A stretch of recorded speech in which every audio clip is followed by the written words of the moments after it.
ndugu mpenzi mtazamaji na mfuatiliaji wa vipindi mbalimbali kupitia Dede Online TV, Tukasa Sodazo, Tukasa Udizima Bible Hostel. Tulikuwa katika Ifoti hapa Kamegele, maeneo ya Vikindu huku Pwani. Sehemu nzuri sana. Tumekaa kwa muda wa wiki mbili toka tarehe 5 mwezi wa 10 hadi sasa hivi ni tarehe 18, na hapa niko na viongozi wenzangu wakanda, ambapo mkono wangu wa kulia yupo Kakalame Kisospita Msheri na mkono wa kushoto yupo Oljenes Mpambo. Ulibarikiwa na nini haswa?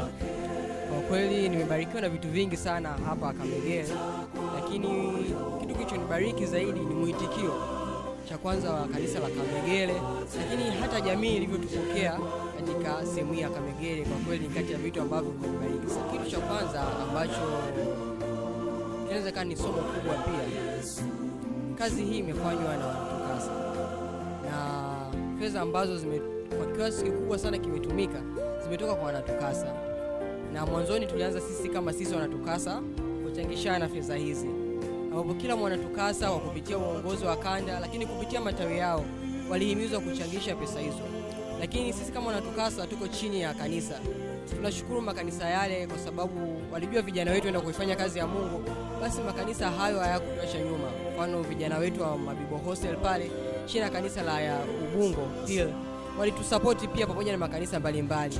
Lakini ukiachana na hayo, pia tunashukuru kwa wadau wengine kupitia conference pia ya SEC ambayo ilihakikisha kwamba sisi kama Wanatukasa tunafanya kazi ya Mungu kwa msisitizo.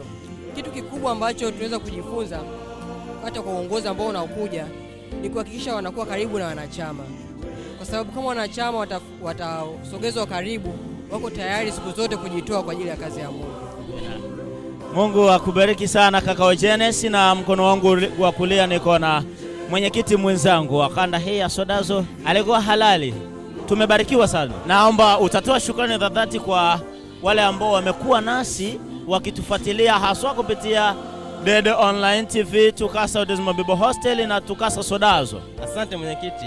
Ni jambo jema kumshukuru Mungu kwanza kabla sijatoa shukrani zangu kwa wadau pamoja na wajumbe wengine wote ambao wameshiriki kwenye hii Ifoti. Lakini jambo la pili nitarejea kwa makanisa ambayo yametusupport. Kwanza tukianza na kanisa la Vikindu katika kundi la Kamegere, wametupa support kubwa sana. Support kubwa sana pamoja na uchache wao, lakini bado wameendelea kutoa accommodate watu wote ambao tulikuwa tumekusanyika maeneo haya. Lakini pia jambo jingine ambalo napenda kushukuru ni wadau mbalimbali wa dini na ambao si wa kidini, wamekuwa pamoja na sisi kwa michango yao. Tumekuwa tukizidi kupokea michango yao kadri Ifoti ilikuwa ikizidi kwenda mbele. Tulipaswa kuwa na vituo vikuu vitatu kwa sababu ya changamoto nyingi, tukabaki katika hichi kituo kimoja, na hakika tumebarikiwa sana. Kaka Oljenes Mpambo, matokeo ya kazi hii tumekutana na watu wengi sana, zaidi ya watu 500 hadi 1000, lakini tumepata wabatizwa wengi sana. Ni wabatizwa kuanzia wangapi, na tunavyoongea hivi wamejisajili wangapi kwenda kubatizwa? Kama ulivyosema hapo awali mwenyekiti, sehemu kubwa ya jamii imefikiwa, na hata ukizunguka katika sehemu ya Kamegele hakuna sehemu ambayo iliachwa. Wanatukasa walihakikisha kila nyumba, kila mtaa, kila kijiji kinapitiwa kwa ufasaha. Kwa kweli watu wamemuona Mungu na wametambua kanisa la Wasabato kupitia Wanatukasa. Lakini nikigeukia upande wa wabatizwa, Mungu ni mwema. Katika effort hii ya wiki mbili watu zaidi ya 10 wamefanikiwa kujitoa kwa ajili ya ubatizo. Kwa kweli ni jambo la kipekee, na Mungu kwa kweli ametenda kwa upande huo. Ni mengi mazuri ambayo yamefanyika, na tunaona sasa wanabatizwa watu zaidi ya 10. Muhimu issue haikuwa kubatizwa tu, tulikuja kupanda mbegu. Kuna watu ambao kupitia Ifoti hii watabatizwa iwezekana 2030 na kuendelea huko mbele, lakini katika historia yao watasimulia kwamba walikuja vijana wa Tukasa na wao walipotubariki. Sasa naenda kubatizwa kwa sababu nilijifunza kuhusu Sabato, kuhusu ubatizo mwaka 2025. Kaka Lameki, moja ya kiungo kikubwa katika mambo ya Injili na shughuli zingine zozote, hauwezi ukaongea mengine yote ukaacha jikoni. Ulikuwa jikoni, kulikuwaje? Ndugu mwenyekiti, kwanza nimshukuru Mungu. Nitumie lugha kwamba urojorojo ulikuwa kutosha. Watu wamekula. Ukisikia kauli inayosema heri mwisho wa jambo kuliko mwanzo, mwisho watu wameuona. Vyakula vizito, vyakula vya kujenga afya. Haturejei tu nyumbani kizembe, wanarejea nyumbani wakiwa wamenawiri. Walitegemea kuja waenda chakula kitakuwa cha kusuasua, lakini wamekula, wameshiba. Unawashauri vipi wale ambao wanapanga kuja kufanya utume? Kwa sababu hii huwa tunaifanya kila mwaka. Unawashauri vipi uongozi unaokuja katika utume? Ninachopenda kuwashauri uongozi unaoingia watakapokuja kwenye vijiji kama hivi vya pwani, cha kwanza mtangulize Mungu. Injili inakamilika, wao wanakuja kukamilisha. Ukamilishaji unakuta shata kuja mapema.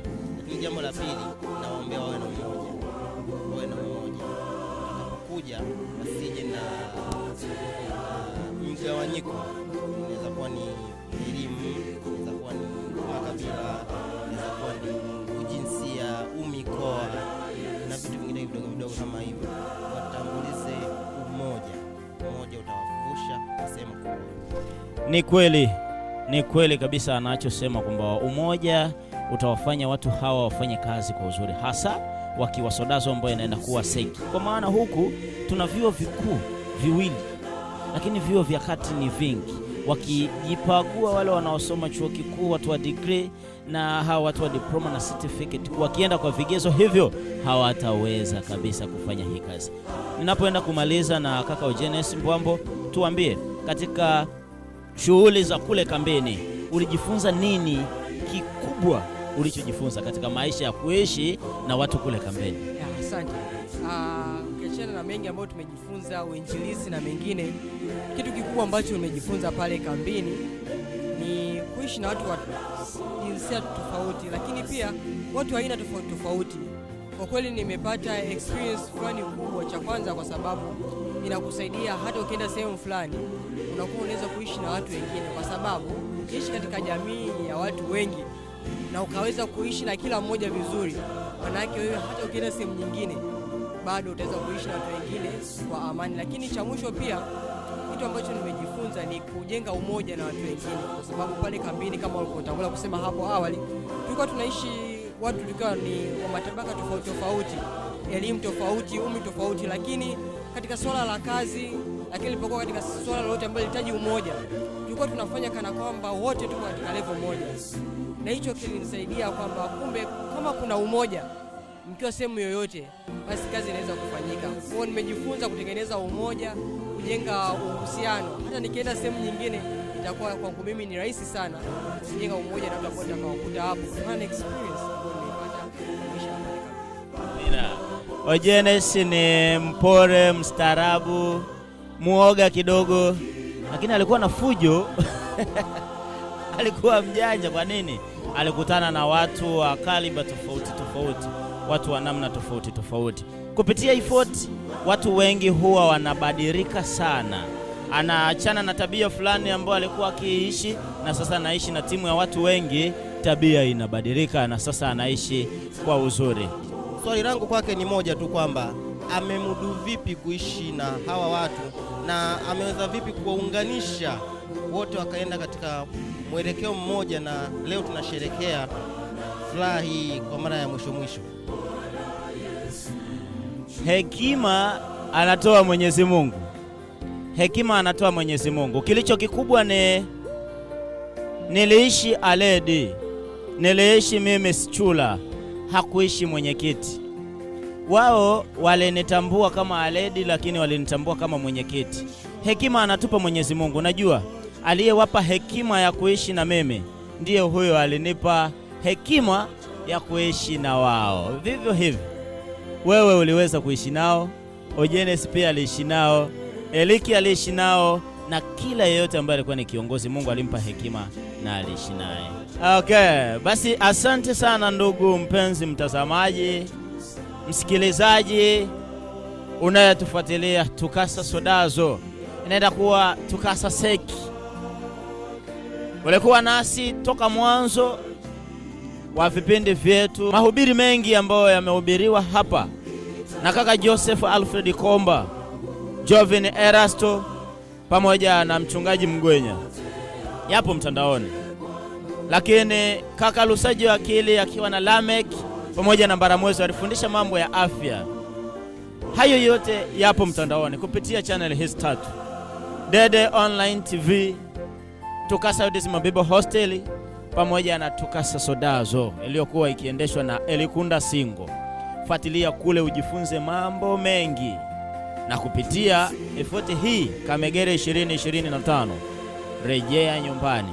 Kuna watu hawajarejea hii 2025, watakapoona kupitia Dede Online TV 2030 hakika watarejea. Kamegere 2025 wito wa kurejea nyumbani. Kamegere efoti 2025 wito wa kurejea nyumbani. Karibu sana Sodazo.